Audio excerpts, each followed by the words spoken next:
This call is now being recorded. Okay. तो हमारा optics का लेक्चर नंबर 1 है, ठीक है।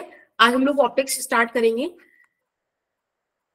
हम पढ़ेंगे सबसे पहले बात तो इंट्रोडक्शन लेंगे लाइट का और image formation by plane mirror, ठीक है। एक तो ये वाली चीज रहेगी और एक प्लेन मिरर के साथ नंबर ऑफ इमेजेस वाला कॉन्सेप्ट भी सीखेंगे with a very beautiful trick in the end, ठीक है।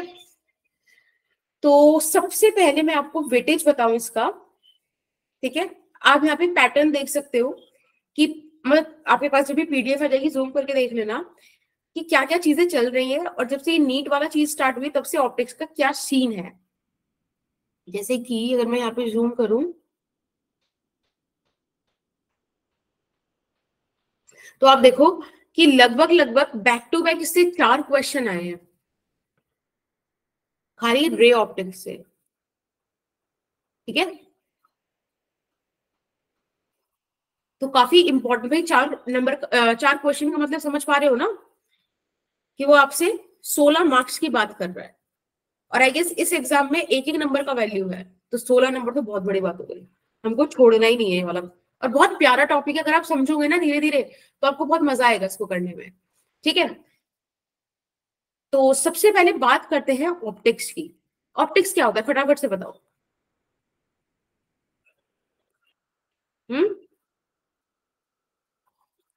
हम जिसमें स्टडी ऑफ लाइट करते हैं। वेरी नाइस, वेरी नाइस, बिल्कुल सही बोला, स्टडी ऑफ लाइट। अब देखो आपने लाइट के बारे में और क्या पढ़ा है, ईएम वेव जैसा कुछ कभी पढ़ा था हमने? Yes ma'am. Ma'am medium required नहीं होता। हाँ, तो light is an EM wave और ये ईएम वेव्स की ही प्रॉपर्टी होती है कि उन्हें अपने प्रोपोगेशन के लिए मीडियम का रिक्वायरमेंट नहीं होता। ईएम वेव का पूरा एक स्पेक्ट्रम होता है, अगर आपको याद हो तो वो गामा रे से स्टार्ट होकर गामा रे, एक्स रे और क्या होता है यूवी रे, विजिबल, है ना, इंफ्रारेड, एंड देन क्या होता है microwave, radio wave, right.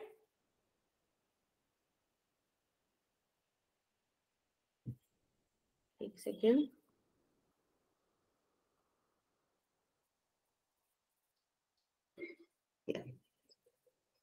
Microwave और रेडियो वेव। अभी मैं आपको नहीं बोल रही कि आप इनका ऑर्डर वगैरह याद रखो, क्योंकि ऑर्डर याद करने की मैं आपको एक ट्रिक बताऊंगी और ऐसी ट्रिक होगी ना वो कि आई विल चैलेंज यू कि आप इसे भूल कर दिखाना। आप रेंज बता पाओगे कि फ्रीक्वेंसी लैम्डा का रेंज क्या है बिना फ्रीक्वेंसी लैम्डा का वैल्यू याद किए, ठीक है। बट वो अभी डिस्कस नहीं करते, उसको रुकते हैं थोड़ा देर। अब आप एक बात बताओ, जब हम गामा रेज से इस तरफ चलते हैं रेडियो वेव की तरफ तो एनर्जी होती है कम, राइट। एनर्जी कम होती है क्योंकि गामा रे सबसे ज्यादा आपकी स्ट्रॉन्गेस्ट एनर्जेटिक रेज होती है जो यूनिवर्स में एग्जिस्ट करें जितना भी हम समझते हैं। ये जो गामा रेज है, अब आप एक बात समझो, अगर आप एनर्जी इधर की तरफ डिक्रीज कर रही है तो आपके पास ये फॉर्मूलाज होते हैं, E is equals to h nu is equals to hc by lambda, होते हैं फॉर्मूलाज, यस मैम, राइट। तो एक बात बताइए, अगर एनर्जी डिक्रीज कर रही है तो इस हिसाब से इस तरफ जाने पे फ्रीक्वेंसी भी डिक्रीज करेगी, but since lambda is inversely proportional to energy तो ये इंक्रीज करेगा, राइट। ये बात yes, आपको थोड़ा ध्यान रखनी है। चलिए, तो ये जो विजिबल वाला पोर्शन है ना, लगभग लगभग ऐसे समझ सकते हैं कि 4000 से लेके 8000 तक जो रेंज होती है वो विजिबल वाली होती है। अगेन हमको अभी याद नहीं करना है ये सब, तो इस रेंज में आपकी हम इस चीज को स्टडी करते हैं, ठीक है। ओके, अब पता है लाइट का अगर आप ध्यान से देखो तो आपके सिलेबस में रे ऑप्टिक्स है, वेव ऑप्टिक्स है, फिर डुअल नेचर है। तो लाइट का इतना वेरिएशन क्यों है, इतना डिफरेंट डिफरेंट क्यों उसका एस्पेक्ट है। तो फिलहाल मैं हिस्ट्री ऑफ लाइट में नहीं अभी जा रही, मैं आपको एक छोटी सी बात बताती हूँ कि लाइट ना एक बच्चा है, लिटरली एक बच्चा है, लाइक आपकी तरह है। अब एक बात बताओ, आपका बिहेवियर क्या सबके सामने सेम रहता है, या फिर आपका बिहेवियर आपके दोस्तों के सामने अलग, आपके टीचर्स के सामने अलग, आपके मम्मी पापा के सामने अलग होता है? बोलो। यस मैम, वैरी करता है, अलग अलग होता है ना। तो वैसे ही लाइट है। लाइट का सिंपल सी कहानी है कि अगर तुम एक ऐसे ऑब्जेक्ट से उसका इंटरेक्शन करा रहे हो जो उसकी वेवलेंथ से कई गुना बड़ा है, ठीक है, इसकी वेवलेंथ तो 4000 8000 कुछ कितने एंगस्ट्रॉम है, और आपने 2 सेंटीमीटर का भी ऑब्जेक्ट लाके रख दिया तो वो उसकी वेवलेंथ से कई गुना ज्यादा बड़ा है। ये सुनो, यस मैम। लाइट कहता है कि अगर उसकी वेवलेंथ के ज्यादा बड़ा आपने कोई ऑब्जेक्ट लाके रख दिया तब वो एक रे की तरह बिहेव करता है। इसीलिए जब भी आप रे ऑप्टिक्स पढ़ते हो आपके पास ऑब्जेक्ट्स बड़े बड़े होते हैं, जैसे कि लेंस बड़ा होगा, मिरर बड़ा होगा, है ना, वो जिसपे टकरा रहा है, जिसको देख रहा है, जो भी चीजें सब बड़ी बड़ी है वहां पे, और तभी हम ना उसको एक ऐसे स्ट्रेट लाइट की तरह ट्रीट कर पाते हैं। तो ये इस वजह से है। जब आप वेवलेंथ ऑफ लाइट के कंपेरेबल किसी ऑब्जेक्ट को लाके रख दो, एक ऐसा ऑब्जेक्ट जो बहुत बहुत बहुत छोटा हो, like a strand of your hair, एक बाल जितना, ठीक है, मतलब एक बाल बहुत छोटी सी डायमेंशन है, बहुत छोटा सा उसका थिकनेस बहुत छोटी है, उस वो वेवलेंथ ऑफ लाइट वाली रेंज में कहीं पे आता है, तब light as a wave behave करती है। ओके, और जब आप लाइट को रिलेटिविस्टिक पार्टिकल, पता है रिलेटिविस्टिक पार्टिकल क्या होता है? No ma'am. ओके, तो जब लाइट रिलेटिविस्टिक पार्टिकल्स के साथ इंटरैक्ट करती है, रिलेटिविस्टिक पार्टिकल्स मतलब वो पार्टिकल्स जो स्पीड ऑफ लाइट के कंपेरेबल मूव करते हैं, जैसे कि इलेक्ट्रॉन, जैसे कि फोटोन, है ना, अल्फा पार्टिकल्स, ये सारे वो पार्टिकल्स हैं जो with the kind of speed of light के अराउंड मूव करते हैं, तो उनको हम रिलेटिविस्टिक बोलते हैं। और जो बहुत बहुत बहुत कम मूव करते हैं, जैसे कि हम, आप, या कोई चीज जिसको आप फेंक रहे हो, इवन एयरप्लेन, उनको हम बोलेंगे क्लासिकल पार्टिकल्स, ठीक है। तो रिलेटिविस्टिक पार्टिकल्स हो गए जिनका वेलोसिटी कंपेरेबल टू सी होता है, तब बेटा ये एज अ पार्टिकल बिहेव करता है, जिसका एग्जाम्पल आपका फोटो इलेक्ट्रिक इफेक्ट है। तो ये चीज ना आपको हेल्प करेगी ये समझने के लिए कि क्यों आप लाइट की different different properties in different different topics में पढ़ रहे हो, ठीक है, आपको थोड़ा फील रहेगा। समझ में आई ये कहानी लाइट की? Yes ma'am. ठीक, यस मैम। ओके। अब हम जब लाइट पढ़ेंगे अपने रे ऑप्टिक्स के लिए, अब हम आ जाते हैं अपनी रे ऑप्टिक्स, यानी कि वो वाला एरिया जहां पे वेवलेंथ ऑफ लाइट से कई गुना ज्यादा बड़े डायमेंशन है आपके ऑब्जेक्ट की, ठीक है। इस सीन में बेटा हम एक सिंपल सी बात सीखेंगे कि अगर हमारे पास यहाँ कोई सरफेस है, ठीक है, और इस सरफेस पे आपने कोई लाइट इंसिडेंट कराई है, तो इस लाइट के इंसिडेंट होने के बाद 3 काम हो सकते हैं। पहला काम हो सकता है कि लाइट जिस मीडियम में आई है उसी मीडियम में वापस हो जाए, ठीक है, जिस मीडियम में आई उसी मीडियम में टकरा के वापस चली जाए, इसको बोलते हैं रिफ्लेक्शन ऑफ लाइट। ओके, दूसरा काम हो सकता है कि लाइट इस सरफेस के नीचे वाले मीडियम में आ जाए, ठीक है, कुछ इस तरीके का काम हो जाए, जिसको आप रिफ्रैक्शन ऑफ लाइट भी बोलते हो। और तीसरा काम हो सकता है इसमें कि लाइट इस सरफेस में ही क्या हो जाए, एब्जॉर्ब हो जाए, ठीक है। ये 3 सरफेस फिनोमिनास इस सिचुएशन में हो सकते हैं। एब्जॉर्प्शन ऑफ लाइट आप थर्मल प्रॉपर्टीज वाले सेक्शन में पढ़ते हो, जब आपने पढ़ा होगा वो वाली चीज, ब्लैक बॉडी रेडिएशन में पढ़ा होगा ना, एब्जॉर्प्शन कोफिशिएंट, रिफ्लेक्शन कोफिशिएंट, उनकी बेसिस पे प्रॉपर्टीज पढ़ी होंगी, रेडिएशन वगैरह, ये तब की कहानी है, ठीक है। फिलहाल हमारा जो डिस्कशन रहेगा वो रिफ्लेक्शन ऑफ लाइट और रिफ्रैक्शन ऑफ लाइट पर रहेगा। समझ में आती है इतनी बात हमको? Yes ma'am. Yes, ma'am. Yes, ma'am. Okay, very good. अब देखो, हमारे पास जो सबसे पहले, अगर मैं आपको रे ऑप्टिक्स का सीन बताऊं, तो रे ऑप्टिक्स आपका सिलेबस जो डिवाइड करता है वो डिवाइड करता है 3 पार्ट में। एक वो बात करेगा आपसे रिफ्लेक्शन की, फिर वो बात करेगा आपसे सेकेंड पार्ट में रिफ्रैक्शन की, एंड देन थर्ड पार्ट में वो आपसे बात करेगा ऑप्टिकल इंस्ट्रूमेंट्स की, ठीक है। तो जब वो रिफ्लेक्शन की बात करे तो इसमें कुछ कुछ चीजें इंपॉर्टेंट है, जैसे कि आपको एक क्वेश्चन आता है कि हाइट ऑफ मिरर कितना रिक्वायर्ड है। अभी हम करेंगे वाले क्वेश्चंस।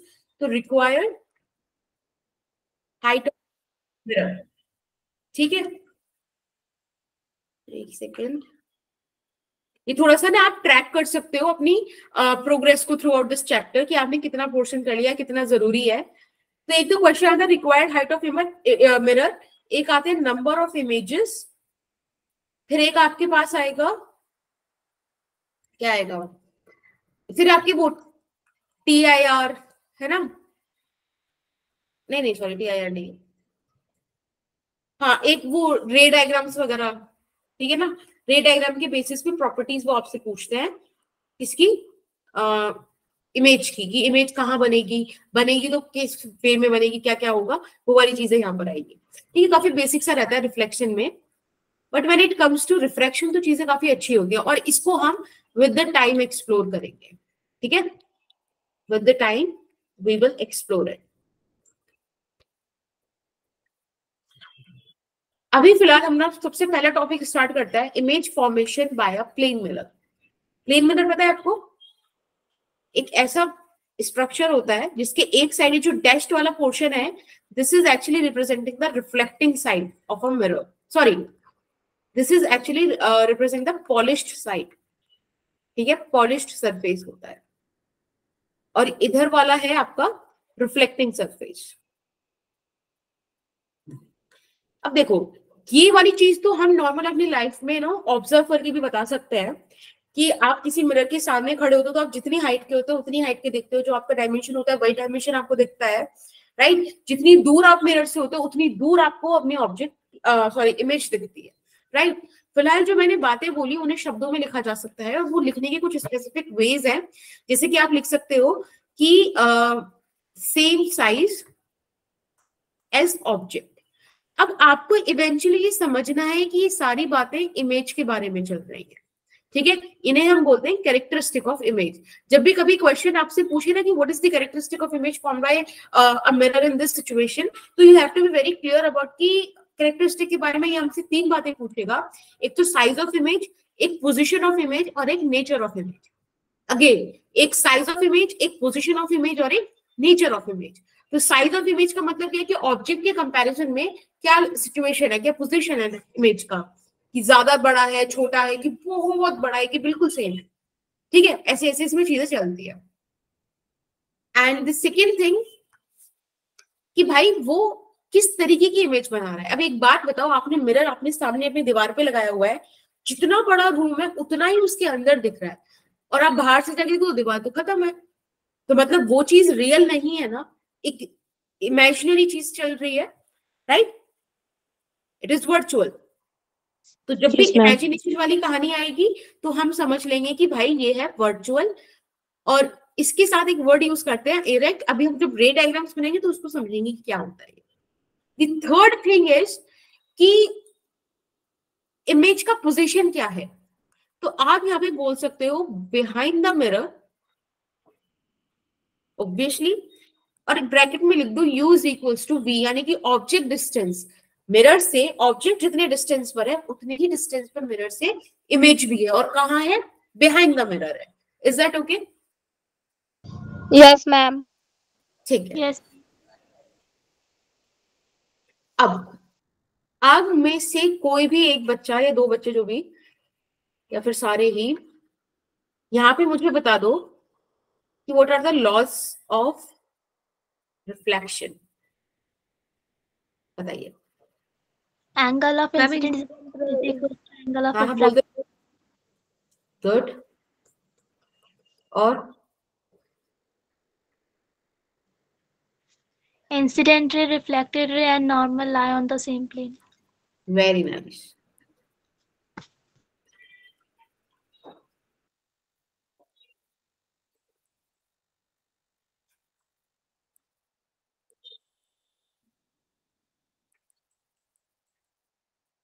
ठीक है, सेम पॉइंट पे एट पॉइंट ऑफ इंसिडेंस वो लाई करता है।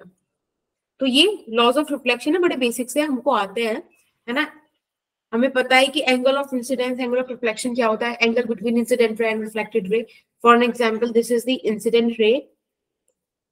अच्छा एक चीज और, जब भी कभी रे ऑप्टिक्स पढ़ो तो डायरेक्शन दिखाना बहुत जरूरी है, ठीक है। डायरेक्शन अगर गलत दिखा दिया या फिर नहीं दिखाया तो सेंस ही नहीं है उस डायग्राम में, या फिर इंफॉर्मेशन सही कन्वे नहीं होगा।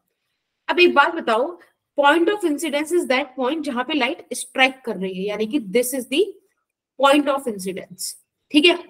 इस पॉइंट ऑफ इंसिडेंस और सरफेस के परपेंडिकुलर आप जो ड्रॉ करते हो that is the normal.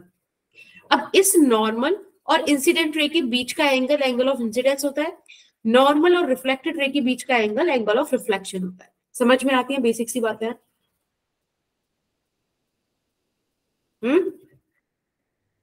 Yes ma'am. Yes, ma'am. अब आप मेरे को एक फटाफट से डायग्राम बना के दिखाइए। हमारे पास एक मिनट,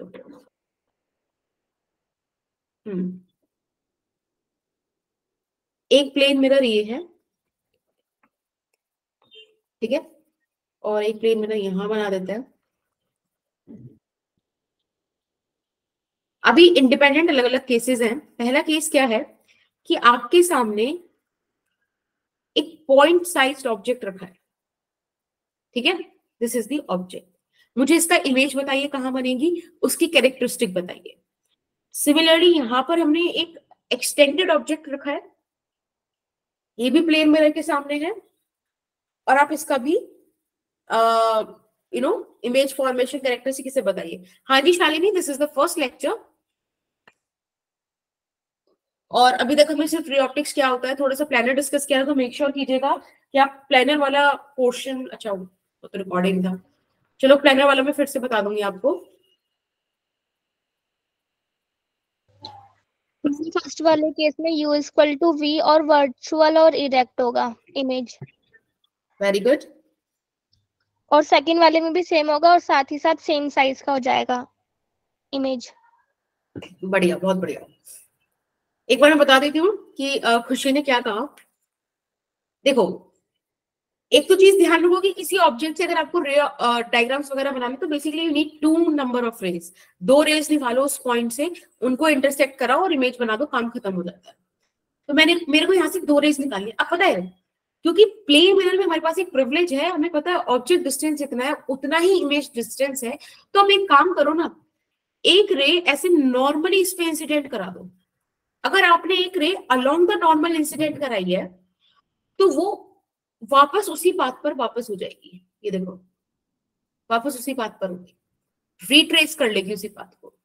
अब आप इसे आगे एक्सटेंड कर दो, जितना दूर आपका ऑब्जेक्ट उतनी दूर इमेज बना दो। अब आप कहोगे कि मैम हमें सब करने की क्या जरूरत है, हमारा तो कैसा पेपर है, एमसीक्यू वाला है। अभी मैं उसको आपको दिखाती हूँ कि आपको सब करने की क्यों जरूरत है ना। अभी क्वेश्चन करेंगे, देखो यहां से फिर एक लाइट रे आप किसी एंगल पर भेजो और वहां पे आप लगा दो कि भाई यहाँ पे हमने नॉर्मल ड्रॉ किया और एंगल ऑफ इंसिडेंस बराबर एंगल ऑफ रिफ्लेक्शन, ये ऐसे ही जानी चाहिए, ठीक है। हम इसको ऐसे पीछे एक्सटेंड कर देंगे और इमेज यहाँ बननी चाहिए। कुछ ऐसा आप रे डायग्राम बना सकते हो, राइट। इमेज यहाँ बन गई ना, काम खत्म, यही हमको चाहिए था। तो हमेशा ध्यान रखना कि नॉर्मल इंसिडेंस वाला केस आप लेकर ही चलो। नॉर्मल इंसिडेंस समझ में आता है ना सबको? Normal incidence when angle i is equals to angle r is equals to 0 degree, यानी कि अलोंग द नॉर्मल आपने एक लाइट रे भेज दिया। समझ में आया? Yes ma'am. चलिए अब ऐसे ही आप सिंपल नीचे भी कर सकते हो कि यहाँ पर आपके पास ऑब्जेक्ट है, आपने देखो इसको भी ऐसे ट्रीट कर लो ना कि it is the collection of point size object. Extended object is nothing but the collection of point size object. तो बस आपने एक नॉर्मली भेजी, इसको यहाँ ड्रॉ कर लो, आपने यहां से भी एक नॉर्मली निकाल दिया, इसको यहाँ ड्रॉ कर लो और देखो इमेज बन गई आपकी, ठीक है। फिर 2 लाइट रे एक कुछ एंगल पर निकाल दो और इस तरीके से अपना रे डायग्राम आप पूरा कर सकते हो। समझ में आया? बट ध्यान रखना हर जगह, मैंने देखो किसी भी रे डायग्राम में ऐसा नहीं है कि डायरेक्शन ना बनाई हो, रे की डायरेक्शन बनानी बहुत जरूरी है। बन गया आपके पास ऑब्जेक्ट। अब इनकी कैरेक्टरिस्टिक एक्चुअली दोनों की सेम ही होंगी क्योंकि प्लेन मिरर ही फॉर्म कर रहा है। एक तो सेम साइज का आपके पास इमेज फॉर्म होगा, ठीक है, बिहाइंड द मिरर फॉर्म होगी, और बिहाइंड द मिरर में क्योंकि प्लेन मिरर है तो आपको ये वाली प्रिविलेज हर बार मेंशन कर देना ताकि आपके दिमाग में रहे।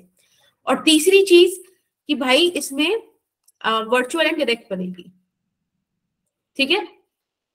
तो ये जो कैरेक्टरिस्टिक ऑफ इमेजेस है ये इसके लिए भी वर्क करेगी और ये इधर भी वर्क करेगी। समझ में आता है? Right? Yes ma'am. Okay, let's do this question.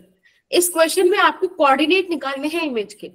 आपको एक मिरर दे रखा है which is at 45 degree angle with the y axis. एक ऑब्जेक्ट है जो नेगेटिव एक्स एक्सिस में 2 सेंटीमीटर पे रखा है, ठीक है। तो अगर ऑब्जेक्ट के कोऑर्डिनेट्स पूछो तो -2,0 है। आपसे पूछ रहा है what are the coordinates of the image. अब बनाओ, इसमें आपको नॉर्मल इंसिडेंस जो है हेल्प कर देगा। अभी टाइम हो रहा है 5:38, 5:39 तक का टाइम है, बताओ जल्दी से।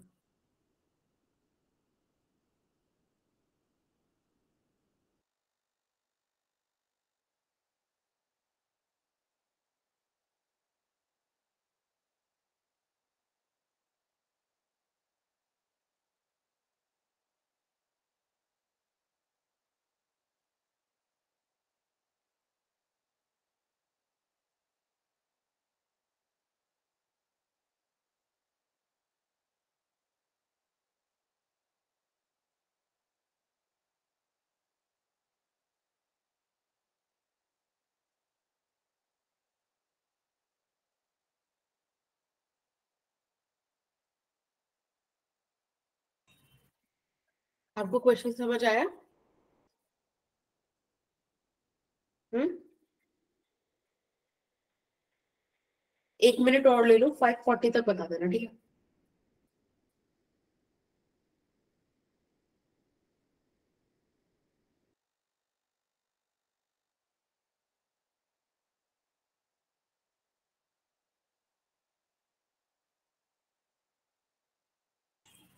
हाँ जी पूजा, एक्चुअली दिक्कत ये आई ना कि उनका तो वो 1/3, ऐसे मैंने अभी बताया था आपको, ऑप्टिकल इंस्ट्रूमेंट 3 पार्ट, वो रे ऑप्टिक्स 3 पार्ट में है, तो उनके 2 पार्ट्स हो चुके हैं, रिफ्लेक्शन रिफ्लेक्शन वो 3rd पार्ट पर है।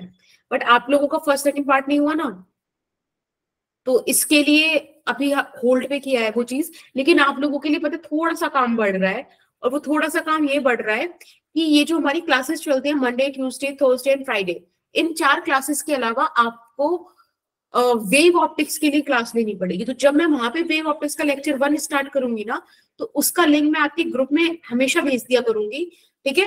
तो आप उसको स्टार्ट कर देना ताकि हम लोग लैग ना करें वहां पे।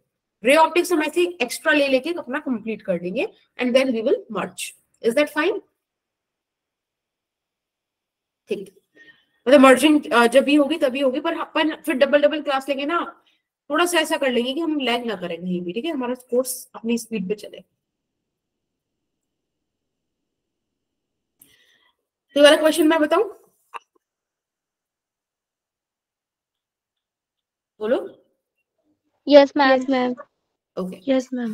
ऐसा करो, हमको समझ नहीं आया कि भाई ऑब्जेक्ट कैसे बनाए। ये जो मैंने नॉर्मल इंसिडेंस बताया था, तो नॉर्मल इंसिडेंस के लिए तो मतलब एक लाइट रे, प्लेन मिरर सब ऐसे नॉर्मल था ना, ये तो किसी एंगल पर रिलेटेड है, तो कोई दिक्कत नहीं है। अब आपने देखा होगा कि मिरर, आप ऐसा थोड़ी कि जब तक आप मिरर के ठीक जितना उसका विड्थ है उतनी ही विड्थ में आपको चीजें दिखती हैं। अगर आप थोड़ा बहुत इधर उधर मूव करते हो तब भी आपको मिरर में होता है ना, मतलब रिफ्लेक्शन आता है। तो कुल मिला के होगा क्या कि आप एक काम करो, इसे इमेजिनरी, देखो मैंने ब्रोकन लाइन से बनाया है, इमेजिनरी इसको मैंने सिर्फ एक्सटेंड किया, इमेजिनरी एक्सटेंड किया। अब आप यहाँ पे नॉर्मल इंसिडेंस वाला खेल खेल सकते हो।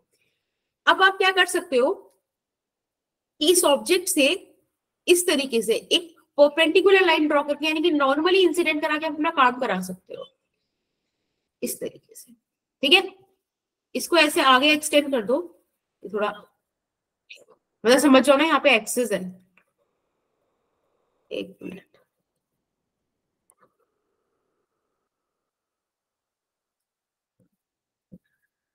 एक सेकेंड,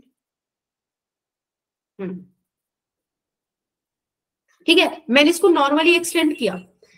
फिर मैंने इसमें नॉर्मल डलवाया। अब आपको पता है कि ये वाला जो डिस्टेंस है, let's say this point is के, तो ये ऑब्जेक्ट और के के बीच में और यहाँ पे जो इमेज फॉर्म होगी उसके बीच में सेम डिस्टेंस होगा, because object distance is equals to image distance, right.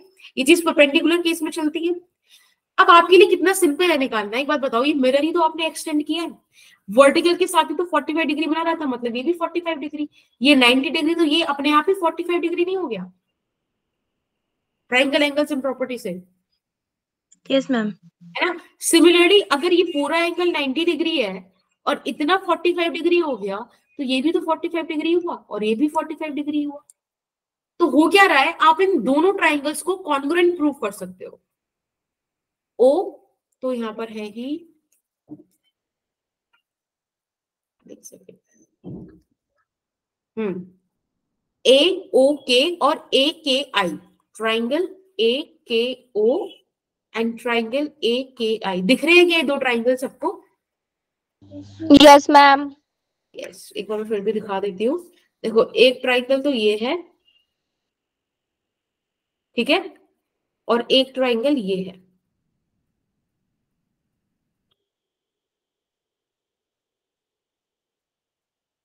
अब हम क्या करते हैं, जब दोनों ट्राइंगल ही कॉन्ग्रुएंट है तो आपको पता है कि फिर साइड्स इक्वल होती हैं, है ना। तो हम उसका यूज करके यहाँ पे फटाफट से आंसर निकाल सकते हैं कि अगर ये डिस्टेंस 2 है, बेटा ये वाला डिस्टेंस कितना हो जाएगा बताओ? मैम ये भी है ना। देखो मतलब हमें और ज्यादा तो जाने नहीं, AO 2 है तो ये भी 2 हो जाएगा।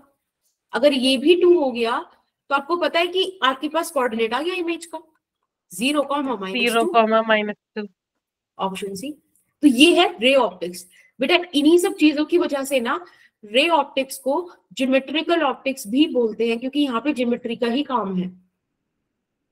तो जो ट्राइंगल्स कॉन्ग्रुएंट सिमिलर इन सब कर पाएगा उसके लिए बहुत बढ़िया हो जाएगा। अगर हमें किसी ट्राइंगल को कॉन्ग्रुएंट बोलना है तो हमें उसकी 3 प्रॉपर्टी, या तो एंगल या तो साइड्स, कुछ भी, बस 3 प्रॉपर्टीज हमें कॉमन फाइंड आउट करनी कि तीनों प्रॉपर्टी इक्वल है, 2 एंगल इक्वल, एक साइड इक्वल, कॉन्ग्रुएंट, ठीक है। मतलब कि बिल्कुल उसको काट के आप उस पर चिपका सकते हो, बिल्कुल एग्जैक्टली इक्वल है वो। अगर हम सिमिलर की बात करें तो सिमिलर में हम क्या करते हैं, किन्हीं भी 2 चीजों को इक्वल बताते हैं और फिर हम क्या करते हैं कि भाई इनका रेशियो, सिमिलर साइड्स का रेशियो आप बराबर रख सकते हो, तो वहां पे वो प्रिविलेज आते हैं। जब सिमिलर पढ़ेंगे तब सिमिलर का ध्यान रखेंगे। फिलहाल ये क्वेश्चन अगर आपको समझ में आया तो अपन आगे चलते हैं, चले, ठीक है। चलिए ये हमने ऑलरेडी बना दिया है एक्सटेंडेड ऑब्जेक्ट वाला, वो जो इस वाले ऑब्जेक्ट का हमने इमेज बनाया था, ठीक है ना। उसके बेसिस पे ये वाला क्वेश्चन करके दिखाओ। आपके पास ये प्लेन मिरर है, इसका इमेज फॉर्म कर दो। क्या होता है कि क्वेश्चन को एक बार 4 फोटो बना के दे दिया, अब आप कैसे बताओगे कौन सी इमेज है, बताओ।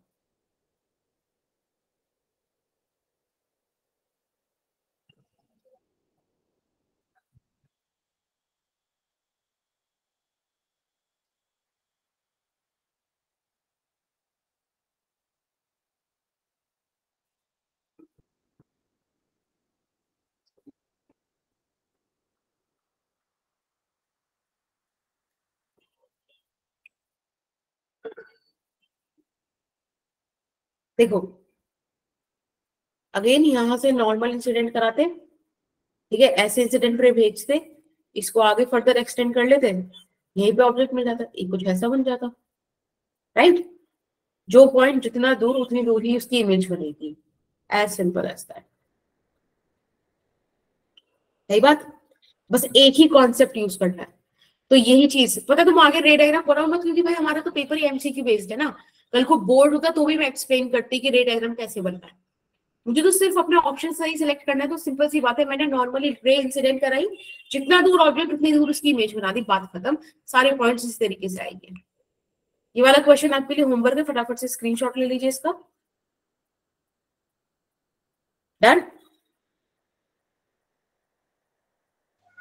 Yes ma'am. चलिए अब एक ये क्वेश्चन करिए, बड़ा प्यारा सा है। यहीं पर वो रिक्वायर्ड लेंथ ऑफ मिरर वाली बात हो रही थी कि एक लड़का है जिसकी हाइट h है, वो अपनी फुल इमेज देखना चाहता है प्लेन मिरर। तो कितना minimum length of mirror required है कि वो बंदा अपनी पूरी इमेज देख ले? मैम जितनी उसकी हाइट होगी। इवेंचुअली इसका आंसर ये नहीं है।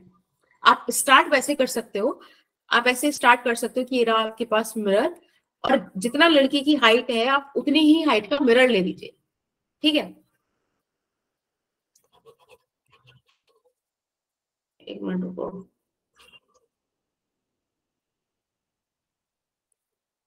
एक सेकेंड। ओके शालिनी,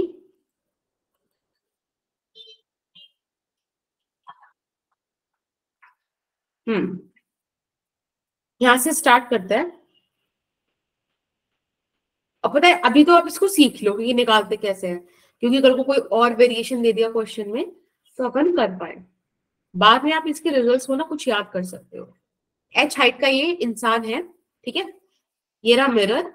अब मुझे बताओ, इसको थोड़ा सॉल्व वॉल्व करो, रे डायग्राम बनाओ और सोचो कि क्या आएगा, ठीक है। अभी टाइम हो रहा है 17:48,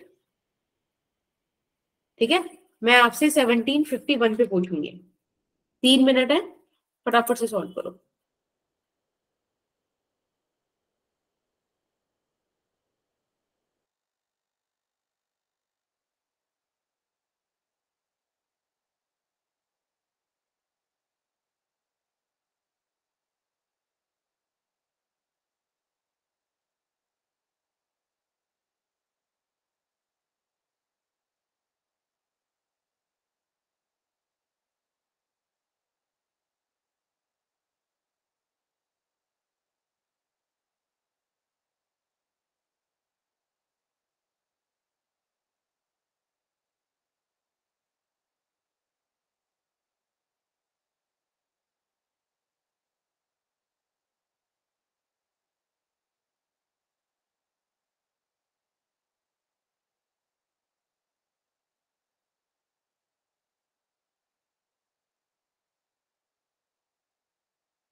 ओके, आंसर्स आ गए।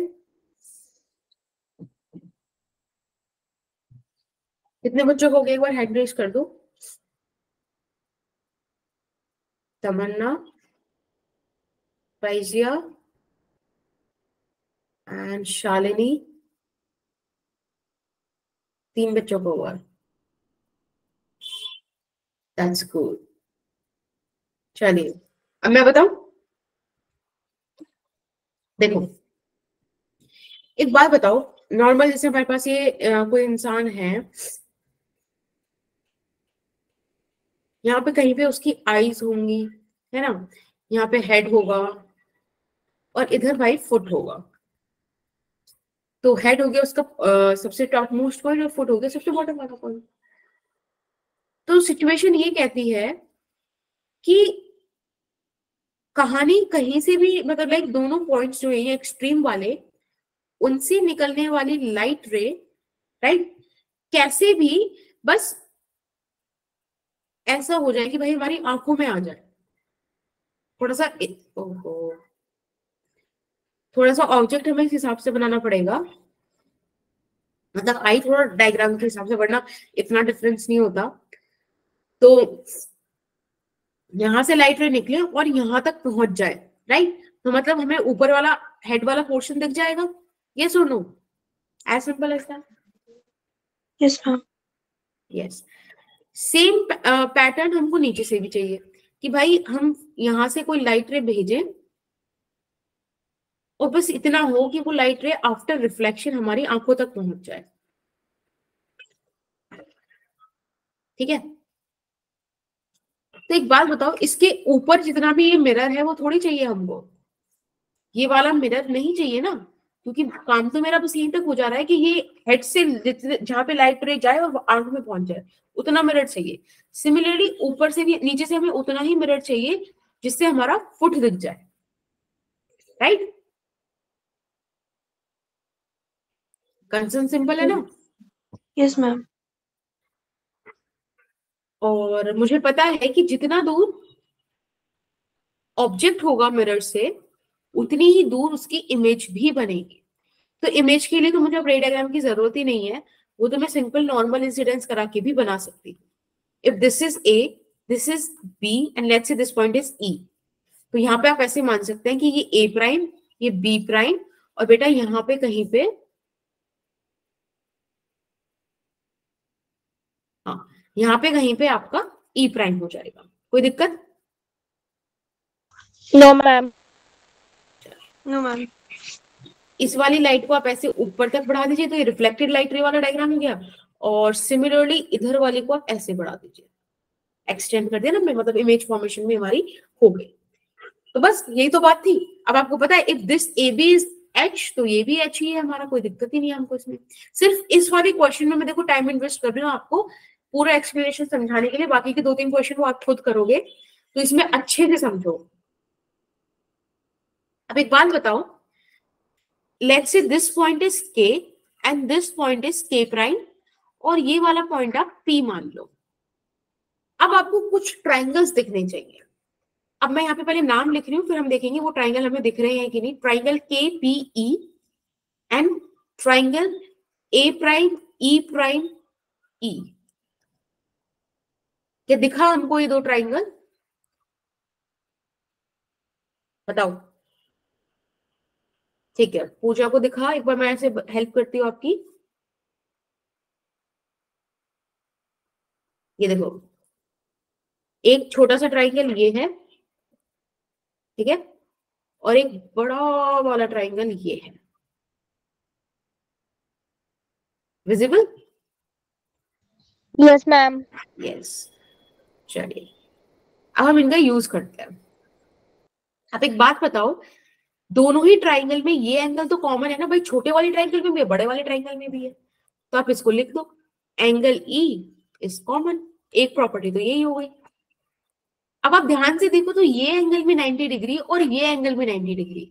दूसरी प्रॉपर्टी यहां आ गई कि एंगल के P E is equal to angle A prime E each 90 degree. अब आपको ये तो पता है कि एक बड़ा ट्राइंगल एक छोटा ट्राइंगल है, तो ऐसा तो हो इसका ही दोनों इक्वल हो जाए बिल्कुल, है ना। तो यानी कि यहां पर आप बोल सकते हो due to these two properties कि triangle similar to the other one, right. ये बोल सकते हैं ना हम लोग? यस। Yes ma'am. अब इसमें आपको सिंपल काम करना है। जब आप सिमिलर बोल रहे हो तो आप सिमिलर साइड्स के रेशियो लोगे। अगर आपने एक ट्राइंगल का परपेंडिकुलर लिया है तो दूसरे का भी परपेंडिकुलर लोगे, एक का बेस लिया है तो दूसरे का भी बेस लोगे, समझ रहे हो, ऐसे वाला सिमिलर। तो यहाँ पे मैं एक काम करती हूँ, इतने सी डिस्टेंस को x और इतने डिस्टेंस को y बोल देती हूँ, और मैं आपसे कहती हूँ कि आप KP यानी कि परपेंडिकुलर इस तरीके से लिख लो, दोनों के परपेंडिकुलर इज इक्वल्स टू दोनों के बेसिस का ratio which is P and E prime E। ठीक है, बस कोई दिक्कत की बात नहीं है। अब मैंने आपसे कहा कि बेटा लेट कर लो KP is x, A prime E prime हम इसको ऐसे ही रख देते हैं, और PE हो जाएगा आपका U, ठीक है, और बड़ा वाला E प्राइम E हो जाएगा आपका 2U, क्योंकि U और V तो सेम है। बोलो यहां तक किसी को कोई दिक्कत हुई? No ma'am. चलिए, तो यहां से आप इसको थोड़ा सा सॉल्व कीजिए, U से U कैंसिल, और ये आ जाएगा आपके पास 2x is equals to A prime E prime. ठीक है, ये वाला पोर्शन आ गया आपके पास, इतनी लेंथ 2x के बराबर आ गई। ठीक है, अब हम यही काम नीचे वाले ट्राइंगल्स के साथ कर लेंगे, क्योंकि हमें एक सेट ऑफ ट्राइंगल और दिख रहा है, ये छोटा वाला ट्राइंगल, राइट,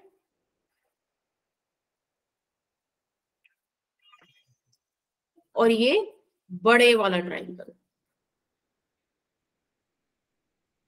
ओके, अब आप इन दो ट्राइंगल्स को फिर से यहाँ पे क्या कर दीजिए, कॉन्ग्रुएंट प्रूफ, वो सिमिलर प्रूफ कर दीजिए।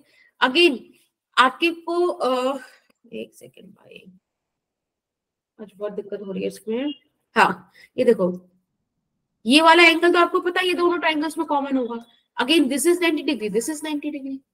तो बार बार ये प्रॉपर्टी लिखूं या समझ में आ गया कि इन दो प्रॉपर्टीज की वजह से ये सिमिलर है ट्राइंगल्स? क्लियर है मैम। चलिए, triangle K prime PE and triangle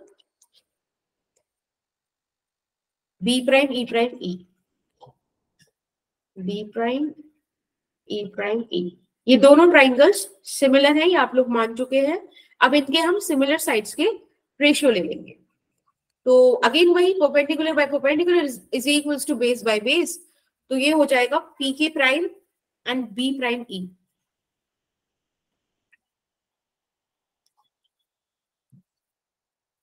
और अगेन ये चीज इक्वल आएगी बेटा PE upon E prime E। ठीक है, ये सिमिलर साइड्स के रेशियो लेने आ गए होंगे अब तक हमें। अब आपको खुद पता है P की प्राइम कुछ y था, B प्राइम E हमको फाइंड आउट करना है, और ये U बाई 2U है। अगेन यहां से आपको वैल्यू मिलता है कि B prime E is nothing but 2y। एक बात बताओ, यही तो h का वैल्यू था, A prime E plus B prime E, यानी कि 2x प्लस 2y। एक काम करते हैं, 2 कॉमन ले लेते हैं, x प्लस y। भाई x प्लस y क्या था? required length of the mirror, yes or no? Yes ma'am. yes, and आप देख सकते हो कि this required length of the mirror is nothing but the half height of the boy, h by 2। देखो x plus v, x plus y ये था हमारे पास, और ये कितना आया हमारे पास 2y, तो इसको हमने h के बराबर रख दिया, यहां से हमारा रिलेशन आ गया। यही एक प्रोसीजर है जो आप ऐसे हर क्वेश्चन में करोगे। ठीक है, 95% क्वेश्चंस ऐसे ही सॉल्व होंगे। अब इतना काम मैं एमसीक्यू वाले पेपर में तो नहीं करूंगी, तो मुझे ये चीज याद होनी चाहिए, minimum length of mirror which is required to see the full image is h/2। लेकिन ध्यान रखना, बस केस जब इतना सिंपल हो तभी ये वाली चीज है, क्योंकि केस कॉम्प्लिकेट भी हो सकता है। जैसे कि ये वाला, यहाँ पे मैंने क्या कहा कि एक लड़की दीवार और मिरर के बीच में खड़ी है, उसे दीवार की पूरी इमेज देखनी है। यहाँ पे h/2 आंसर नहीं है, कहानी अलग है यहाँ पर, बट कॉन्सेप्ट सेम है कि जो बॉल है उसका टॉप मोस्ट पॉइंट और लोअर मोस्ट पॉइंट, वो दोनों से निकलने वाली रेज उस लड़की की आंख में आए, दैट्स इट। हमको रे डायग्राम ऐसे बनाना है, और फिर वही सिमिलर ट्राइंगल्स वाला काम यहाँ पे चलेगा। ये वाला एक क्वेश्चन है जिसमें कॉम्प्लिकेशन थोड़ी सी बड़ी है, ठीक है। एक क्वेश्चन आपके पास अच्छा यहाँ पे नहीं मैंने ऐड किया, चलो मैं उसे दूसरी स्लाइड में ऐड कर दूंगी। एक क्वेश्चन और है, तो फिलहाल this is your homework, screenshot ले लो, ठीक है। आंसर बताओ Yes. इसका। इसका आंसर है H/3। मुझे प्रूफ करके दिखाना कि कैसे आएगा। फिलहाल लर्न कर लो वो अलग है, लेकिन आप लर्न कब तक करोगे, क्योंकि केसेस तो कुछ भी आ सकते हैं। अभी तो मैंने मिड वे में खड़ा करा है, अब मैं बोल दूंगी कहीं भी खड़ी है, समझ रहे हो, तो कॉन्सेप्ट पकड़ो। इसलिए मैंने उसमें बहुत टाइम लिया आपको कॉन्सेप्ट समझाने का। Is that okay? Yes, ma'am. चलिए Yes, ma'am. अब बात करते हैं नंबर ऑफ इमेजेस फॉर्म्ड की। बड़ा प्यारा कॉन्सेप्ट है, राइट। इसका सिंपल सा पोर्शन ये हो जाएगा कि मैं आपको ये बोल दूं कि आप एक पॉइंट पे फॉर्मूला याद कर लो, तो वो भी हम कर लेंगे। एक बार छोटा सा मैं आपको बस फील देने की कोशिश करती हूँ, क्योंकि फील से क्या है ना कि थोड़ा टॉपिक पकड़ में आता है। सबसे पहला केस आपको दे रखा है कि अगर दो mirrors parallel to each other है, पैरेलल टू ईच अदर मतलब ये रहा एक का रिफ्लेक्टिंग सरफेस,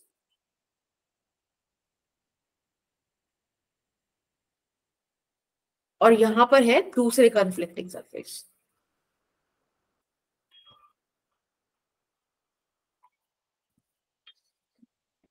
ठीक है, और कहीं इनके बीच में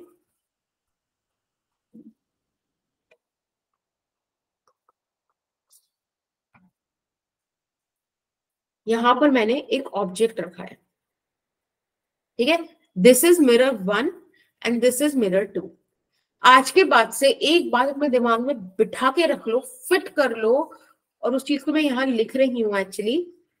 द मोस्ट इंपॉर्टेंट थिंग, चाहे रिफ्लेक्शन हो चाहे रिफ्रैक्शन हो, ये बात, और चाहे ऑप्टिकल इंस्ट्रूमेंट हो, ये बात आपके दिमाग में बिल्कुल क्लियर कट होनी चाहिए। इसमें कोई मुझे चाहिए ही नहीं कि हमको समझ आया नहीं आया, हमको याद है कि नहीं, ये याद ही है, बस यही फैक्ट है।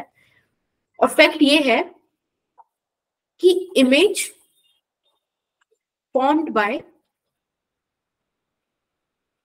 मिरर 1, कोई भी मिरर है, M1 ये जरूरी जो मैंने अभी मार्क किया वही मिरर, कोई भी मिरर बाय वन मिरर, मैं लिख ही नहीं रही यहाँ पर, ठीक है, will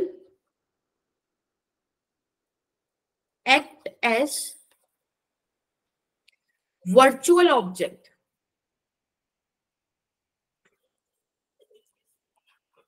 for the other mirror. This is the fact. इसमें मतलब लाइक ये पता होना चाहिए, याद होना चाहिए, ठीक है। एक मिरर से जो इमेज बनी, अगर आप कॉम्बिनेशन ऑफ मिरर पढ़ रहे हो, कॉम्बिनेशन ऑफ लेंसेज पढ़ रहे हो, कुछ भी पढ़ रहे हो, एक मिरर से जो इमेज बनी है वो दूसरे के लिए वर्चुअल ऑब्जेक्ट की तरह ही एक्ट करेगी। किसी को कुछ पूछना है? No, ma'am. Clear है. ओके, ठीक है। अब हमारे सामने ये जो केस आया कि हमने दो मिरर्स लिए, अब आप पता है वाला केस होगा, कभी बार्बर वगैरह की शॉप पे गए होगे तो सामने जो ऑब्जेक्ट होता है, सॉरी सामने मिरर होता है, पीछे मिरर होता है, और इनफाइनाइट इमेजेस बनती चली जाती है। देखा है कभी वाला scene? Yes, ma'am. Yes. Yes, ma'am. चलिए अब हम देखते हैं कि वो होता कैसे है। सबसे पहले इस ऑब्जेक्ट ने क्या करा, एक लाइट रे इस मिरर पे इंसिडेंट करी। अब आपको पता है जितना दूर ऑब्जेक्ट है उतनी दूर इमेज बन जाएगी, तो हमने ऐसे इमेज बना दी। थोड़ा सा ऐसे बनाएंगे कि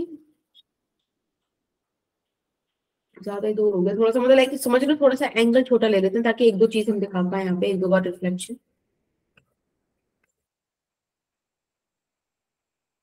एक सेकेंड,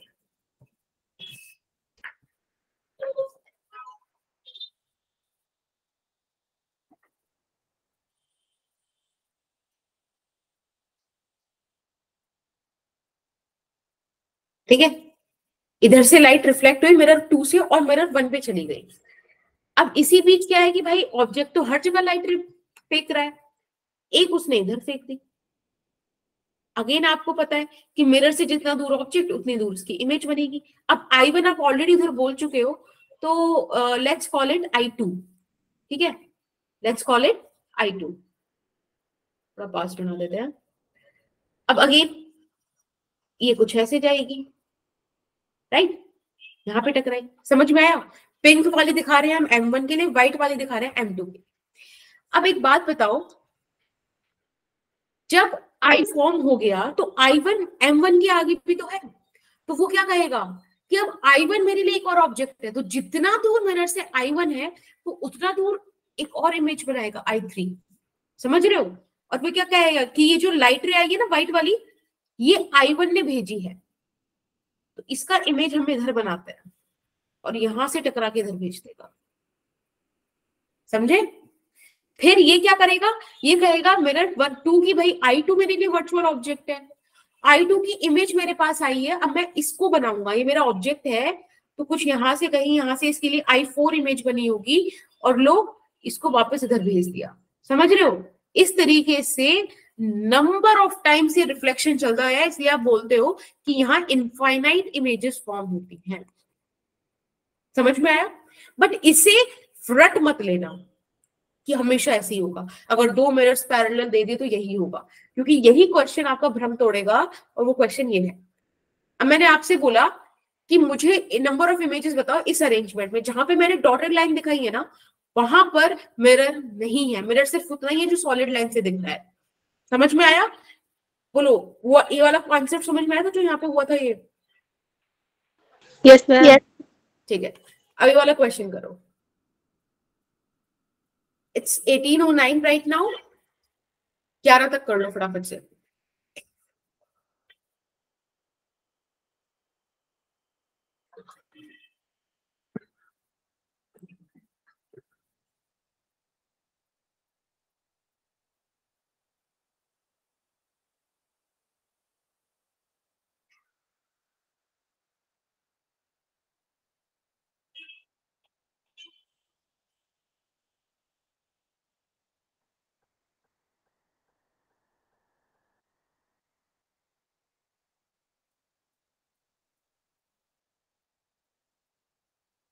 आप लोगों के पास मॉड्यूल है ना, PDF फॉर्म में या बुक फॉर्म में, जिस भी फॉर्म में है?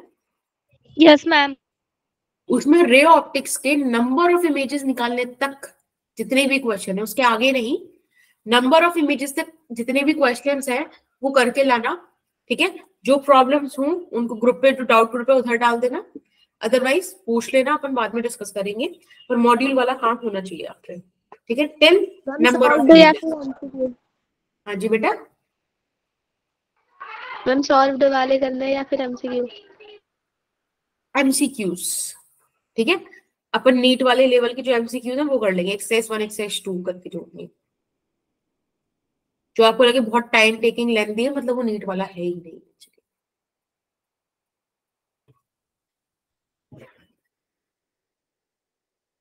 मैं कराऊं अभी से? Yes ma'am. आप लोगों का कोई आंसर आया वैसे?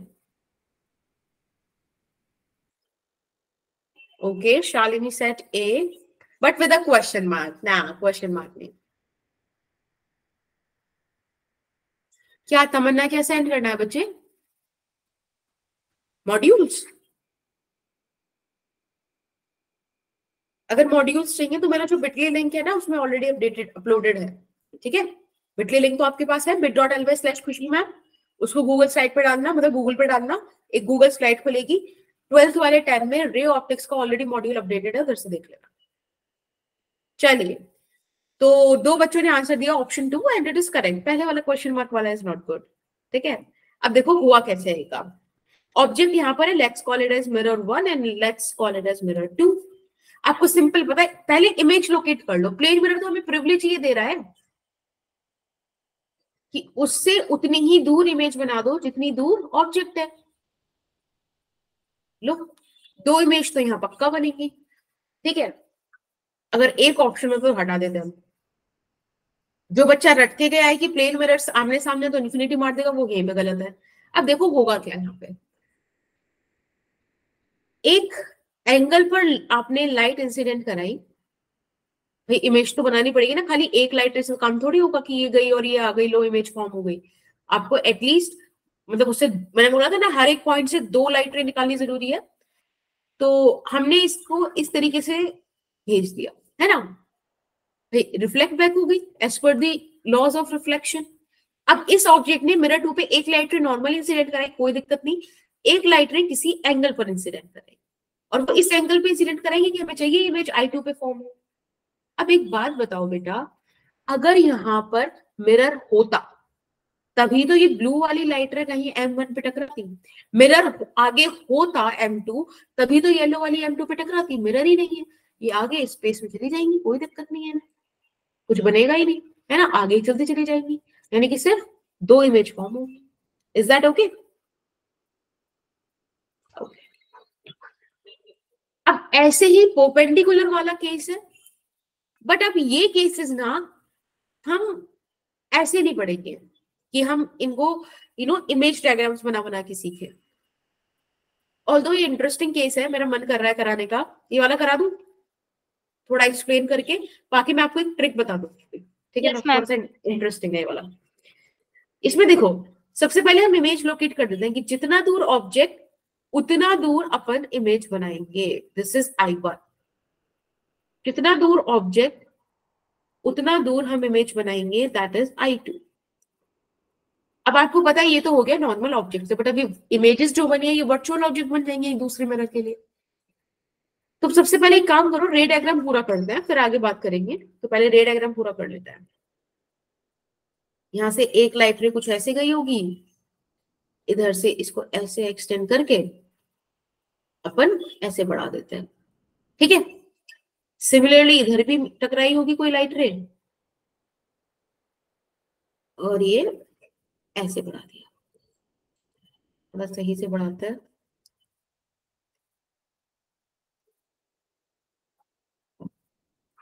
ठीक है। अब खाली 2 ही इमेज बनेगी क्या? इसमें एक बढ़िया बढ़िया मतलब है खेल हो रहा है, वो खेल ये हो रहा है कि आप एक छोटे से एंगल पर, लाइक अलग एंगल पर यहाँ पे लाइट रे इमर्ज कराओ, तो ये यहां से टकराई, यहाँ पे गई और ये ऐसे बाहर निकल गई।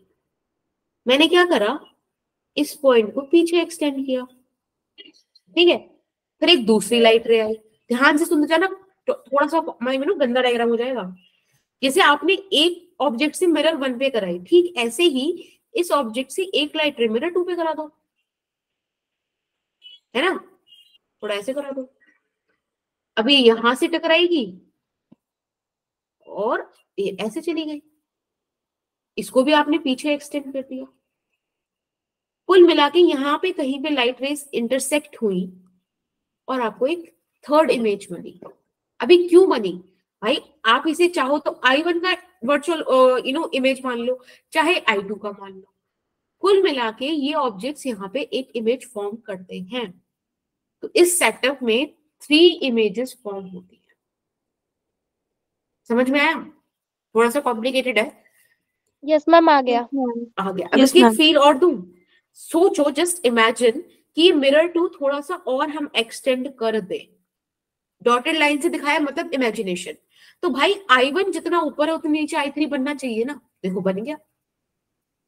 अगर आप मिरर 1 को एक्सटेंड कराओ तो I2 जितना दूर है उतना दूर एक इमेज बननी चाहिए ना। एक्चुअली हुआ क्या है, बननी तो 4 इमेज थी बट 2 इमेज ओवरलैप हो गई। I1 जो बना था वो भी I3 पे बन गई, I2 जो बना था वो भी I3 पे बन गई, तो यहाँ पे ओवरलैपिंग भी हुई, इसलिए ये केस इंटरेस्टिंग है। समझ में आया? मैम तो आपने अभी का उसको रिपीट कीजिएगा। हाँ, मैंने ये कहा कि ऐसा इमेजिन करो, देखो जो प्रोकल लाइन से मैं बना रही हूँ वो अपन इमेजिन कर रहे हैं, बाकी सॉलिड लाइन से जो है वो एक्चुअल में हो रहा है। तो मैंने क्या करा, सोच लो, ऐसे इमेजिन करो कि मिरर 2 को मैं एक्सटेंड कर दूं। अगर मैं एक्सटेंड कर दूं तो मिरर 2 से जितना ऊपर I1 है उतना नीचे एक इमेज बननी चाहिए ना। तो देखो I1 के कॉरेस्पॉन्डिंग I3 फॉर्म हुई, राइट? Yes ma'am. अब सिमिलरली आप मिरर 1 को एक्सटेंड कर दो तो I2 भी तो है ना, I2 जितना दूर है उतनी दूर एक इमेज और बननी चाहिए, लेट्स से I4। बट मैंने I3 ही शो करी, क्यों? क्योंकि I3 पर ही I4 आ गई, ओवरलैप कर गई, एक ही इमेज फॉर्म हुई, इन टोटल 3 इमेजेस फॉर्म हुई। समझ आया? Yes ma'am. Yes yes ma'am. तो ये केस होता है। अब इसको सीखने के बहुत सारे चीजें हैं, जैसे ये वाला क्वेश्चन करना है, मैं एक छोटी सी ट्रिक बताती हूँ एंड में। इस सेटअप में कितनी नंबर ऑफ इमेजेस फॉर्म होंगे? आप यहां से ऐसे लाइन ज्वाइन कर लो इस तरीके से, बताओ।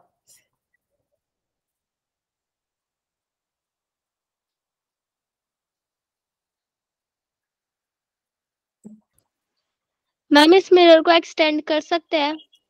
लेकिन इमेजिनरी, सिर्फ इमेजिनरी। वो मैंने सिर्फ आपको एक एक्सप्लेनेशन देने के तौर पे बताया था, वरना आप ध्यान से देखो। एक सेकेंड, वरना आप ध्यान से देखो, मैंने यहाँ पे जो पिंक और ऑरेंज वाली लाइट रेज बनाई है ना, ये कुछ शो कर रही है। तो ये जो भी रिफ्लेक्शन हुआ है ये सॉलिड वाली लाइन से ही हुआ है, इस इमेजिनरी वाले का कोई रोल नहीं है उसमें। सिर्फ आपको फील कराने के लिए कि कहाँ इमेज बनी, कैसे बनी, वो बताने के लिए मैंने एक्सटेंशन वाले यूज किया है। अदरवाइज जो भी रिफ्लेक्शन हुआ है सॉलिड वाले मिरर से हुआ है, तो सॉलिड वाले मिरर से आपको रिफ्लेक्शन करके दिखाना पड़ेगा। Okay ma'am. अदरवाइज वो गलत होगा। अगर खाली आप इमेजिनेशन से बना रहे हो तो वो गलत हो जाएगा आंसर।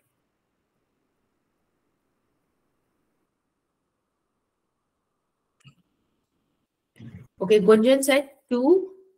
हाँ तमन्ना, अगर जो अरेंजमेंट मैंने आपको शो किया है ना कि इसी तरीके से मिरर्स रखे हुए हैं जैसे मैंने शो किया है, तो हमेशा वो उतनी बनेगी जितनी मैंने लिखी है। लेकिन अगर अरेंजमेंट अलग है, जैसे कि यहाँ पे भी 90 डिग्री पर प्लेस्ड है, बट अरेंजमेंट अब वो ऐसा नहीं है जैसा पहले वाला था, तो कहानी अलग हो सकती है। Okay, that's cool. आप लोगों ने आंसर्स दे दिए हैं, एक बार मैं चेक कर लेती हूँ। ऑब्जेक्ट अगेन जितनी दूर है उतनी दूर उसकी इमेज बनने वाली है I1, उतनी दूर इमेज बनेगी I2। अब इमेजेस तो फॉर्म हो गई, लेट्स ड्रॉ द रे डायग्राम। तो एक तो ऐसे ही गई और ऐसे ही वापस आ गई, राइट। एक लाइट रे और भिजवा देते हैं।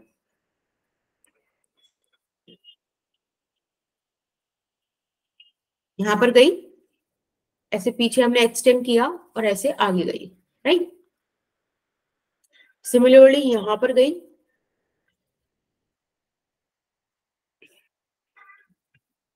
थोड़ा सा ठीक है।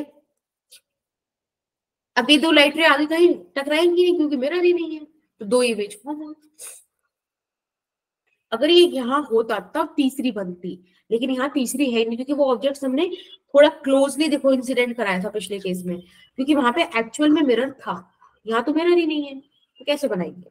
नहीं बनाएंगे।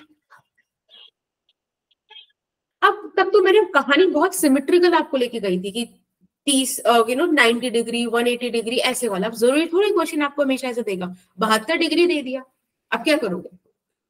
और जरूरी भी नहीं है कि हमेशा मिरर से सिमेट्रिकली प्लेस करें कि ये दो मिरर है और ये 45 डिग्री पे ऑब्जेक्ट प्लेस्ड है जैसे अब तक की कहानियों में। तो ऐसी सिचुएशन में एक जर्नल डिस्कशन बड़ा इंपॉर्टेंट हो जाता है, और वही जर्नल डिस्कशन अभी हम करेंगे। बस आपको ना एक सिंपल सी कहानी यहाँ पे समझनी है, और वो ये समझना है कि खाली ऐसा नहीं होता कि ऑब्जेक्ट से जितनी दूर, सॉरी मिरर से जितनी दूर ऑब्जेक्ट रखा है उतनी दूर ही इमेज बनती है। सिचुएशन तो ये है भाई कि मिरर से जिस एंगल पर ऑब्जेक्ट रखा है इमेज भी उसी एंगल पर बनती है। समझ रहे हो? जिस ऑब्जेक्ट, जैसे सपोज ये प्लेन मिरर है, लेट्स से ये जो पर्पल वाला पेन है this is the plane mirror, and ये ब्लैक वाला पेन ऑब्जेक्ट है, और इसकी इमेज आपने बनाई है let's say this maroon pen. समझ रहे हो?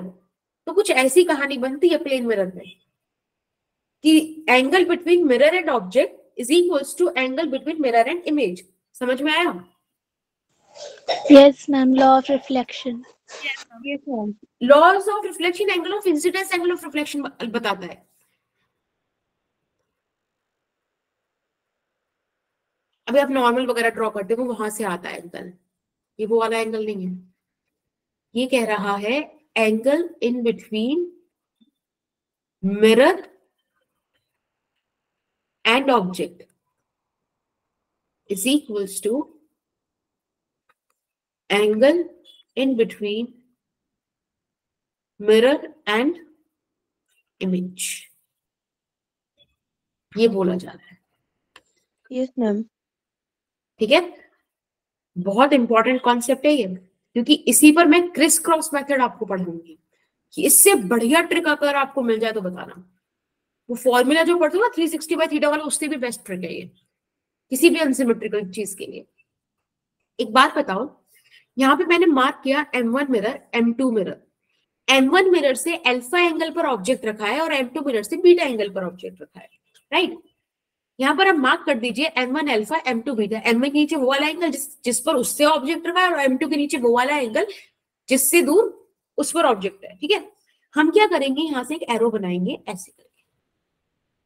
अल्फा और बीटा, देखो दोनों एंगल्स के बीच, दोनों मिरर्स के बीच जो एंगल है ना, अल्फा प्लस बीटा, हमेशा इस जगह पे आप वही रखोगे, ठीक। अब आप M1 से M2 की तरफ आ रहे हो तो आप अल्फा के थ्रू आ रहे हो ना, अल्फा प्लस बीटा को क्रॉस करते हुए, तो अल्फा में अल्फा प्लस बीटा ऐड कर दो। मतलब ये जो अल्फा है ना, इसको ऐड कर दो इसमें, यानी कि 2 अल्फा प्लस बीटा। समझ में आया? Yes ma'am. Yes, फिर ma'am. जब आप मिरर 2 से आओ तब आप बीटा लेकर आ रहे हो, तो बीटा को रास्ते में क्या मिला है, अल्फा प्लस बीटा, वो ऐड हो गया। फिर से आपने एक क्रिस क्रॉस बनाया,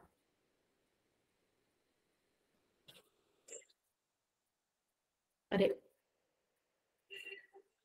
इस तरीके, फिर से आपने क्रिस क्रॉस बनाया। हमेशा याद रखना यहाँ पे वही एंगल आएगा जो दोनों मिरर्स के बीच में है।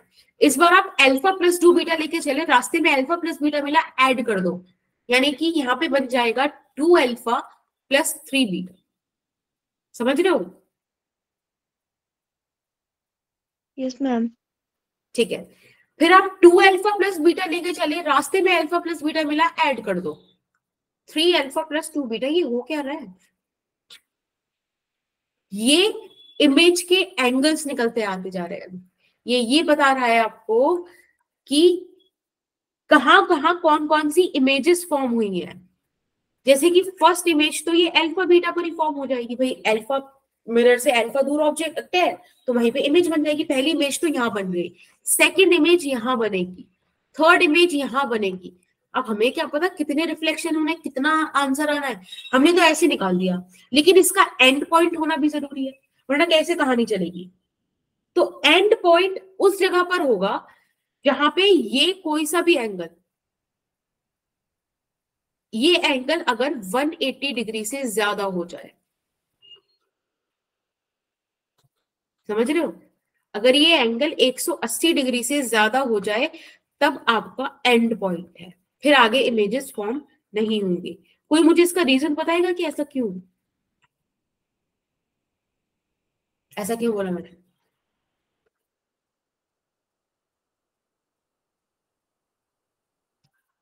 सोचो, ऐसा क्यों बोला मैंने एंड पॉइंट है? एक बात बताओ भाई, अगर ये तुम्हारा रिफ्लेक्टिंग सरफेस है, इमेज घूमते घूमते घूमते घूमते घूमते घूमते ऐसे आ गई, भाई तो रिफ्लेक्टिंग सरफेस के पीछे आ गई ना, पॉलिश सरफेस के पीछे। पॉलिश सरफेस से कहाँ लाइट रिफ्लेक्ट होती है, तो रिफ्लेक्शन होगा ही नहीं ना। Yes ma'am. यस, Yes, तो वो ma'am. एंड पॉइंट है। अभी अभी मैंने Yes, एक ma'am. और कॉन्सेप्ट आपको बताया था ओवरलैपिंग का। अगर इन केसेस में ओवरलैपिंग हुई है तब कैसे पता लगाए, तो उसका भी रीजन है, मतलब उसका भी एक्सप्लेनेशन है, और एक्सप्लेनेशन बड़ा प्यारा सा है कि आप एक लाइन पे पड़ने वाले तीनों एंगल्स को ऐड कर लो। जैसे एक तो ये वाला पड़ेगा, एक ही मिरर का एंगल पड़ेगा और एक इधर वाला पड़ेगा। अगर तीनों एंगल का सम 360 डिग्री आ रहा है तो आप समझ जाओ कि ओवरलैपिंग हुई है। तब आप एक कम कर सकते हो, जैसे कि सपोज यहाँ पे एक इमेज फॉर्म में, दूसरी इमेज फॉर्म में, तीसरी, चौथी, तो 4 माइनस 1 3 कर दो, वो आंसर हो जाएगा, अगर सम 360 डिग्री के बराबर आ जाए। समझ में आया? Yes, ma'am. नहीं आया? देखो अब एक क्वेश्चन से आएगा, चलो ये वाला क्वेश्चन करो, फिर आपको मैं सारे पॉइंट्स यहाँ पे इम्प्लीकेट करके बता दूंगी, इम्प्लाई करके क्या चल रहा है। यहाँ पे आप मार्क कर लीजिए कि this is mirror 1, this is mirror 2, यहाँ पे 20 डिग्री, इधर 30 डिग्री। अब खेल स्टार्ट करो क्रिस क्रॉस का। देखो मैं शुरू करती हूँ, तुम लोग करना फिर बाद में। 20 30 बीच में बेटा इनका एंगल ऐड करके रखोगे ना, 50 डिग्री, 20 प्लस 30 ये वाला, टोटल मिरर्स के बीच में कितना एंगल है, राइट। अब आप 20 से 50 की Yes, तरफ आ ma'am. रहे हो, यानी कि यहाँ 70 डिग्री, 50 से 30 आ रहे हो, यानी कि यहाँ 80 डिग्री। ठीक है, फिर से आपने इसको ऐसे ही कर दिया। अब 80 और 50 कितना बनता है? 130 डिग्री। 130 डिग्री। 130. 50 और 70 कितना बनता है? 5 और 7 120. 120। फिर से ऐसे कर लो। अब जरा एक बार देखना, यहाँ पे 120 और 50 करा तो 170 डिग्री आया है ना। और देखो Yes, यहाँ ma'am. पर आ गया 180 डिग्री। 180 डिग्री आते ही आप समझ गए कि ये हमारा एंड पॉइंट। अब इससे आगे कहानी नहीं बनेगी। तो कितनी इमेजेस फॉर्म हुई उनको आप मार्क कर लो।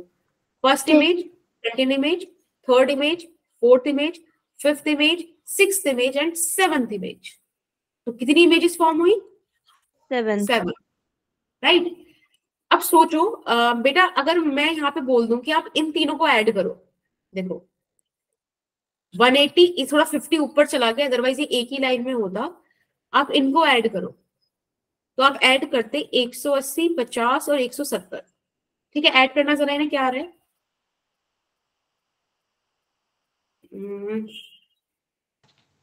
330। 300 नहीं आ रहा मैम 300 आ रहा है ना? हाँ। Yes ma'am. अब एक बार बताओ बेटा, अगर सोचो गलती से यहाँ पे 360 आ जाता, 360 आ जाता, तब आपका आंसर 7 नहीं, 7 - 1 यानी कि 6 होगा। क्योंकि 360 आने का मतलब है कि इमेज ओवरलैप हो। समझ में आया? Yes ma'am. Yes, ma'am. ठीक है। मैम ये जो तो ओवरलैपिंग का केस है वो सिर्फ लास्ट वाले केस में ही पॉसिबल है, जब वहां पे 180 आ जाए कोई एंगल। नहीं नहीं, कहीं भी देख लो आप। इवेंचुअली क्या है ना कि ऊपर वाले एंगल्स छोटे छोटे, नीचे वाले एंगल्स बड़े, तो ज्यादा चांसेस है ना कि नीचे बनेगा यस ये मैम। वाली चीज। तो आप देख लो, जहां पे वो एंड पॉइंट आ जाए, एंड पॉइंट को एक बार चेक कर लो कि भाई 360 तो नहीं बन रहा। तो ये वाला आपके लिए आ रहा है. 400 आ रहा है। मैंने गलत कर दिया क्या टोटल?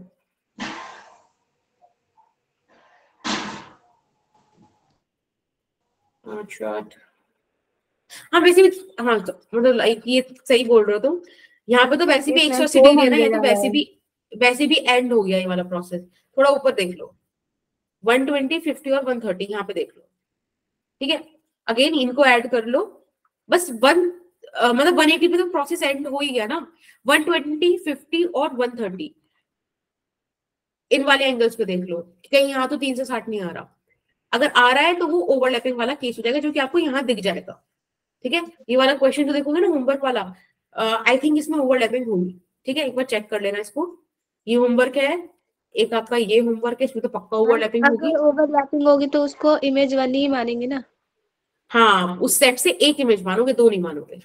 ठीक है, ये क्वेश्चंस आपके होमवर्क में है, 3 क्वेश्चन, और वो चौथा क्वेश्चन वो हाइट वाला जो था। मैं ये पीडीएफ अपलोड कर दूंगी लेक्चर के बाद। ठीक है, नेक्स्ट क्लास में मिलते हैं। तो मैम मॉड्यूल का याद रखना। हाँ बेटा। मैम एक बार ये ओवरलैपिंग का बता दो, जैसे कि अगर हमारा एक एंगल 180 डिग्री है या फिर उससे ज्यादा है, और फिर भी हमारा जो तीनों एंगल्स है उनका सम 360 से अबव आ रहा है, तभी भी वहां पर एक ही इमेज काउंट करेंगे। हाँ देखो, अभी रुको, ये वाला क्वेश्चन करो, फिर ये वाला आपको डाउट क्लियर हो जाएगा। ये वाला क्वेश्चन करो सारे। This is M1, M2, 45 degree 45 degree है, राइट? 90 डिग्री पर है। हाँ, यस मैम। फटाफट से इसका Yes, जरा ma'am. लाइन बनाओ बेटा।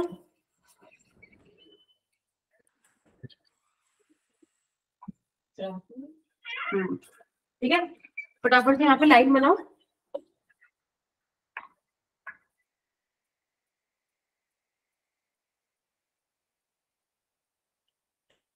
मैम 3 इमेजेस बनी।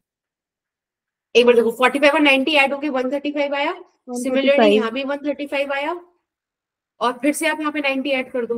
135 और 90 कितना आएगा बेटा? 225। अब देखो, ये तो 180 डिग्री से ऊपर आ गया, और इधर भी 225 आएगा, यानी कि ये तो हमारा एंड पॉइंट है, राइट? अब आप एक काम कीजिए, इनको ऐड करके देखिए क्या कहानी बैठ रही है। 270 है ना, और प्लस 90, 360। देखा 300। यहाँ से अब यहाँ पे इमेज कितनी बननी थी? 360. इमेज कितनी बनी थी? एक इमेज इधर, दूसरी इमेज इधर, तीसरी इधर, चौथी इधर। लेकिन अब यहाँ पे क्योंकि 360 डिग्री आ गया है, तो यहाँ पे आपके पास इमेज जो आएगी 3 आएगी. -1 3। ठीक है, इसके अलावा अगर कोई और डाउट होता है तो अपन नेक्स्ट क्लास में लेंगे। अभी मेरा ना दूसरी क्लास का टाइम हो गया है, तो थैंक यू सो मच। और मॉड्यूल के क्वेश्चन टिल इमेजेस तक, ठीक है, नंबर ऑफ इमेज वाली चीज तक, वो आप करके लाएंगे कल, and we will discuss it. ठीक है, ओके मैम।